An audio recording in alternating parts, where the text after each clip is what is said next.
welcome back to another edition of the SBK Betting Podcast. I've taken a slight little 2-week break, very much thanks to Zanza and his successes in the Denman Chase. He allowed me to be out there for another week, so very delighted that you guys included him as what would have been my tip for that Denman Chase. I say in jest, he really did surprise me, even from all the way over in California. Unbelievable scenes to see a very much friend of this podcast delivering such great style over at Newbury a couple of weeks ago. There's been so much racing since I've been away, but I've been enjoying following it all.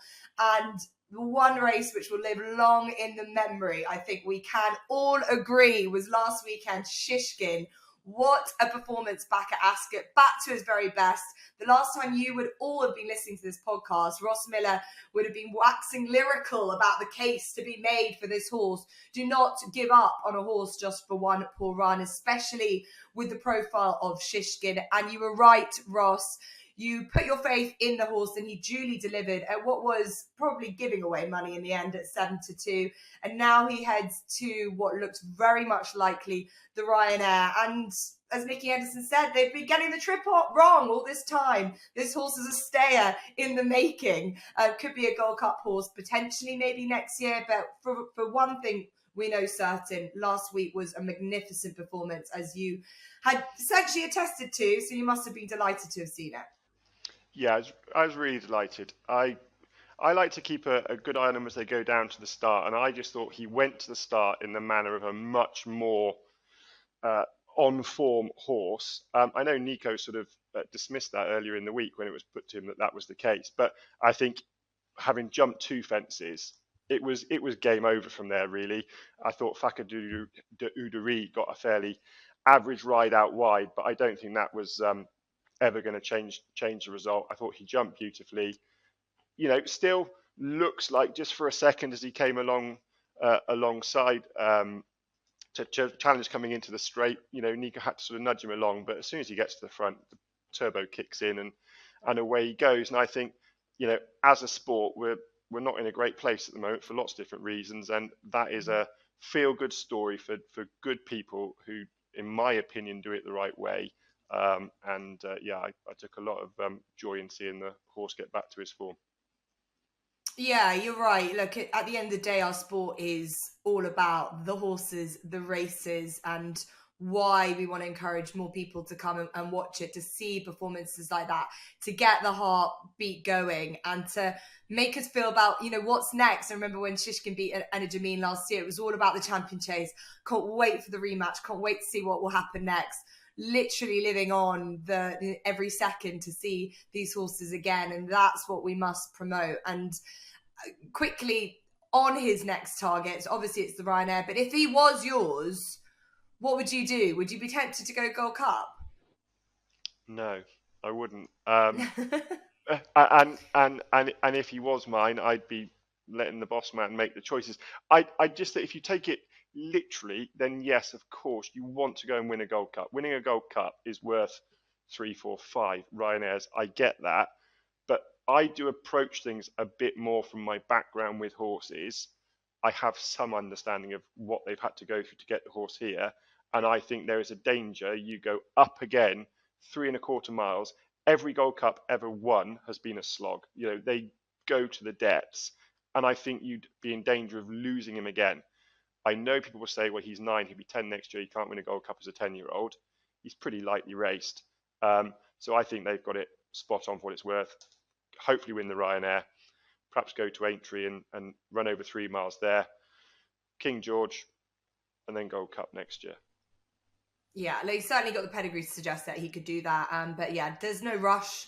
Just because of, you know, being 9, 10 next year, I think he's, as you say, he's still showing himself to be even better now that they have ironed out all those problems and just sort of given him the option over this intermediate trip, which they're going to stick at for the Ryanair come Cheltenham in 3 weeks' time. But that's that. The now is what we're going to focus on in the case of this weekend. We'll be at Kempton and we're going to look at the main feature handicap chase. 3 miles is the trip. a race which was won by Captain Ord last year for Christian Williams, who was back to his very best himself at Ascot last week for a team that's really had a difficult season this year. It's been quieter. They've really, this time last year, they were really excelling in these big handicap chases. They were really pot hunting to good effect as well. And Captain Ord, who won this race last year, won last week, is back in with a £5 penalty in this race to do the double. It is a good quality lineup, I feel. It's great to have Annsam in here, coming back to the scene of his last victory for Adam Wedge and Evan Williams. He's the 9-2 favourite. Captain Ord to make it back-to-back victories. He's 5-1, along with St. Calvados, who is coming out of graded company back into a handicap with a big weight. We've got Our Power for the Sam Thomas team. He's in there as well. From a betting perspective, Clondell Castle next best at 8-1. Frodon, 9-1. The King George hero of years gone by. Look, it's TC, I'll come to you first. I think this has got a really good feel to it. Great makeup. What I love about it, importantly, is that you've got some very, very good jumpers. I love to see these horses getting out their best. And you saw Annsam last time out at Kempton showing his true natural ability over the fences. And he led the whole way round. That's what you'd imagine the likes of Frodon will do as well. So it's going to be a good spectacle to watch, regardless of a betting suggestion. Yeah, exactly. And I'm going to be at Kempton on Saturday as well. So I'm really looking forward to this race, as well as all of the novice hurdles, the graded novice hurdles earlier on the card. I have to say I fear Captain Ord, first of all. Generally, though, he has a month or so between his races. He doesn't ever really come back straight away after a short layoff, and he's returning off 7 days here. He did back up off a 10-day layoff back in 2018, and he ran respectably on the second occasion. So, you know, he could easily recover from his exertions quite quickly and go in again and follow up last year's success. But it's just a variable that I'm slightly concerned about, which is why I'm opting to go away from Captain Ord. Two other horses that caught my eye. Clondell Castle was the last off my shortlist. He won this race 2 years ago. However, that day they went super hard from the outset. It was ridiculous early speed. The sectionals were like a flat race rather than a proper handicap chase, and he just benefited from that. He also seems to be quite a fragile horse and tends to have huge gaps between his races. I think he's only had 4 runs in the last 2 or so years, so that's an issue for me and why I just opted to go again away from him. So I'm going to take a shot on a horse that I know many people don't like from a betting perspective, but that is St. Calvados for Paul Nicholls. Firstly, and this is the number one angle, I love the fact that Harry Cobden's taken over. Now, that's nothing necessarily against David Maxwell, and I know he's out injured at the moment, I think with a thumb injury. But at the same time, the last time David Maxwell, who's obviously an amateur rider, has ridden St. Calvados, he's just run away with him and he hasn't been able to finish off his races. Harry Cobden, prior to David Maxwell riding St. Calvados, won a grade 2 on him. He knows this horse very well. And being one of the best riders in the weighing room, he's well capable of relenting from that early speed that St. Calvados just wants to bomb out from the start, and Cobden won't let him do that. Secondly, St. Calvados is really well suited to the flat nature and the track of Kempton. This kind of topography suits him perfectly. He doesn't want up and down hills, although he's run very well at Cheltenham before. I think he wants a flat track, and I think he'll be seen to his best ability at this venue. And thirdly, as you've touched on, he drops into handicap company for the first time since January the 1st, 2020. This season and last season, he's running grade 1s and grade 2s consistently. Now, back in that race in January the 1st, 2020 at Cheltenham, he finished a nose second to a horse called Old Grangewood, in a really competitive event at Cheltenham, as I touched on. That was off a mark of 157. He's now down to a mark of just 154. I think that's plenty on his side. Although people may say that he is regressing slightly as he's getting on with age, I still think he's well capable of performing, especially off this kind of mark. So, providing he settles and Harry Cobden can restrain him early on, St. Calvados is my play here. Okay, 5-1. I think the from a price perspective, there's definitely confidence in him. Slightly concerned about the trip. What would you say about that? It doesn't have confirmed 3-mile form littered in his CV. No, he has tried 3 miles a couple of times in his career, and yes, he didn't run that well on both of those occasions. He did on a seat once, I think, at Sandown behind Native River, and the other was behind Frodon, who again reopposes here. Frodon's not the same horse, so don't take that literally. I think he's got the stamina. It's just more about if he settles early on to then stay out the trip. I think they've been running him over shorter distances just because he's kind of gone off like a hare and you can't stop him. I think if Harry Cobden can restrain him in behind, I don't think the trip's necessarily a problem. Okay, fine. Confidence with St. Calvados for the Paul Nicholls yard, who have had a great run of form, definitely. But I think after last weekend, a lot was saying, some are either running really, really well or not really running that well. There've been a lot of favourites turned over, but then there've been some really, really big performances as well. So it's you're kind of sort of waiting to see with some of these horses, but they're definitely in good enough form, should we say. But St. Calvados with Harry Cobden taking the ride of David Maxwell, who does, of course, own the horse, hence why he had been riding him up to this point.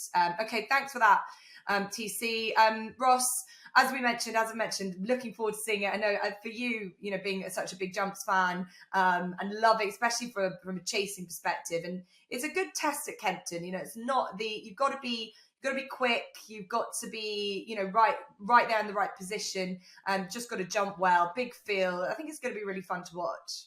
Yeah, I don't think you'll get away with many mistakes in this race, and that straight away puts me off Annsam, or rather, the presence of Frodon puts me off Annsam, because I think Frodon is going to take him one up front, but Frodon will also jump out to his left. Annsam is a good jumper. I'm not sure he's top of the class in the concentration stakes. And I think Frodon catching his eye going out to the left, I think that's got trouble spelled all over it for Annsam. I think my shortlist largely married in with TC's. I think Clondor Castle's got a great chance back down on his last winning mark, which came over this course and distance. And didn't run at all badly last time, but that was off a layoff of 400 days. I'd be a bit nervous of the bounce factor with particularly with staying chasers. That was just enough at the prices to turn me away from him. And actually, on that occasion, Captain Nord was back in fifth and is weighted to reverse that form. Tenuous link though that is, like you say, he's got a £5 penalty. But Christian Williams, who pulled from the left field Rob James last year to ride Win My Wings to get a bit of weight off, has gone left field again and got Cian Quirk over to claim 5. So that negates that £5 penalty. TC is quite right that the weak turnaround is the concern. I could find a run in March 2019 where he ran 12 days apart and won both races. 5 days is a lot in the context of a week to 12 days, I think. But I think it's notable that Christian Williams, having been very quiet, has got entries all over the country on Saturday, and horses that look like they've been quite well placed.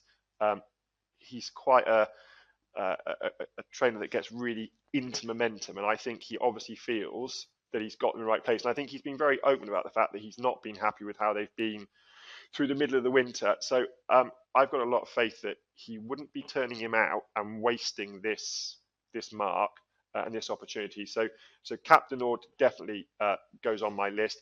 And then the other one further down the market is Jacquemart, who for a long time I have just pegged as right-handed. I failed to right-handed and flat tracks. Actually, I don't understand why he's been repeatedly put left-handed on undulating tracks, because he just has no strand of form that suggests that's what he wants. 3 miles is a bit of a question, but he stayed back in 2020, stayed really powerfully over 2 mile, 5.5 furlongs at Wincanton. I think there's loads of pace here, and I think Gavin Sheehan can probably afford to just take his time, come wide up the straight, as Jack Tudor did last year, actually, and pick them off. And I think he's a big price for a horse that, was back to form last time at right-handed Leicester. That's a stiff enough track. I think he'll stay 3 miles, and I think he's still nicely weighted. Milton Harris has been going along quite well this year, albeit not at quite the same velocity that he had last year. So those are my two against the field: Captain Nord and at a bigger price, Jacquemart. Yeah, Jacquemart 22-1. Agreed. I was there at Leicester when I saw Jacquemart win. I thought that was very pleasing performance, a confidence boost really, because it's been a long time between drinks for this horse to see a win. Obviously, he was a winner on Boxing Day at Kempton a few years ago when it was Danny Mullins who gave him a really good hold-up ride. Interesting that Paddy Brennan is at Kempton, but who normally rides this horse, but he's been replaced this time for Gavin Sheehan, who's riding really, really well at the moment. He's just making sound judgments, isn't he? Again, I was at Newbury on Sunday, saw him ride a double in what was a weak card, but I just thought his riding was particularly intuitive, and I like that. So I think it's quite an interesting jockey selection this time around on Jackamar, who being an old friend, I think 22-1 for him. Question about the trip, as you could suggest with St Calvados as well, but Jackamar, Captain Ord as well. A quick one on Captain Ord. Obviously, as we say 7 days ago, didn't look like he had a hard race. Looked like he was loving life out and once he got, to just before that last fence, he looked like a horse that could go around again. Obviously, Christian Williams knows better than all of us, but from our view anyway, that you can't imagine it's going to have really taken a huge amount out of him. No, I don't think so, and I think he's a difficult horse to train, but I think he's a difficult horse to catch right. I remember reading last year they said that he'd been running well, but not, and then his bloods just came a bit better and he came better in himself. I think he is a little bit of a patchy horse like that. So I think they're probably keen to strike while the iron's hot. And if he gets beat, you've got your ready-made reason. It's too quick a turnaround. But I think he's worth chancing. I think it's a smart bit of jockey booking. And I think you just have to trust that the Welsh Wizard is going to do it again. Yeah, King Quirk, for what it's worth, and if you don't follow Irish racing, is a really good young talent. He's been put up on some nice horses. I think he's been given the right opportunities to show off his talents, and really shrewd bit of judging there with Jack Tudor on Kitty's Light over in the Ida Chase. But obviously, importantly, they want to take off that £5, which means, Ross, that he's off the same mark that he won on last year. Yeah, which big help. Right, okay, so Captain Ord there and Jackamar, who I'm steadily getting in the camp for now as well. From my perspective, another horse with a £5 penalty for his most recent win, which came over course and distance, and this was what was important for me. Definitely trip-wise is crucial. Killer Kane for the Tizzards. Joe Tizzard had a great day last Saturday as well with Oscar Elite, showing a bit of a surprise winner at Ascot, but very worthy one as well. A horse that clearly has been a little bit frustrating. And this Killer Kane, Brendan Powell on board, I think is one of plenty of their type of horses that is a work in progress. By Oscar, he looks at now at 8 years old. He's only just sort of getting to grips with things. They're just working out essentially the best trip for him, getting him to jump and use himself better. And that all sort of came together quite nicely and clicked into gear when he won last time out, beating Jeremy Pass for Paul Nicholls. This is a better race. But I like his profile. I like the fact that the yard are in good order as well, and he's just a horse that I've been quietly watching to see how he's developing through the handicap. And I like his profile in here. I think that he'll allow the horses out in front just to race, and he can sort of sit in behind them. And he's around the 11-1 chance in a race I'm really, really, really looking forward to on Saturday at 3:00 at Kempton. Okay, that's our main race that we're focusing on. Racing throughout the country. We've got Irish racing, we've got flat racing, we've also got racing internationally. It's the Saudi Cup on Saturday as well. So plenty more that we can get into. So let's start with our nap selection. I'll go to you first, TC. Yeah, I'm going to keep things simple this week. I was on a good run with the nap selections, and the last 2 weeks I've tried to go a little bit outside the box, including last week putting up a 12-1 outsider of 5, who eventually went off a 6-1 and finished third. But I'll keep things simple this time around, and the nap is going to be Lord North in the Winter Derby, the 2:05 at Lingfield on Saturday. John Gosden always targets the Winter Derby with at least one of his highly talented middle distance older horses. And he's had great success with 3 wins in the last 4 years. Lord North finished second in this race last season behind a horse called Alan Kerr. who's of Group 1 calibre. This time around, the addition just looks far easier. I mean, the second in the market this time around is Forest of Dean, who was 6 lengths behind Lord North in last year's renewal. Lord North has run exclusively in Group 1 contests ever since he finished second in this contest last year. I don't mind the layoff at all. He goes extremely well fresh. And at 4-5, he's the banker of the day, Lord North in the 205 at Lingfield. Yeah, I went on to Dead Heat in Dubai, in the Dubai turf, didn't he? So set a new standard for himself. And yeah, long time off, but let's hope he does the business. What's your next best? Yeah, my next best is also at Lingfield in the 240, a horse called Diderot. Now, last year's first and second of this race, Hafit Allen and Imperial Sands, they both return to try and claim the prize again. Imperial Sands is a front runner, and there's other front runners in this race, so there should be early speed, which will suit Hafit Allen. But his recent form just makes him super hard to back, so I wanted to look elsewhere. And I prefer James Ferguson's Diderot. Now, this horse began his career with Jay Lyons in Ireland before moving over to the UK, and he made a really good debut for Current Connections last January when he bolted up by 4 lengths. And it looked like he was going to become potential black-type stakes horse in the making.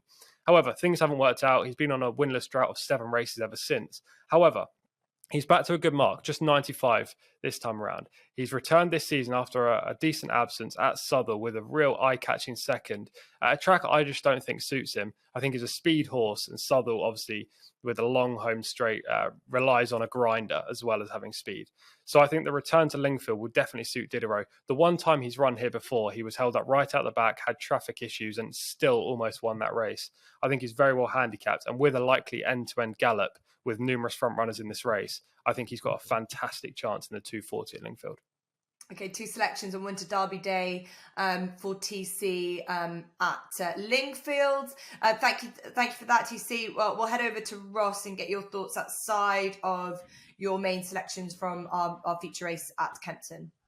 So I'm also going to go with that. No, I'm not. I'm sticking to Kempton and Newcastle. The nap is at Kempton in the Dovecot, and it's a horse I've mentioned on the Cheltenham Novice Hurdle pod, Hansard, who I think should win the Dovecot Hurdle.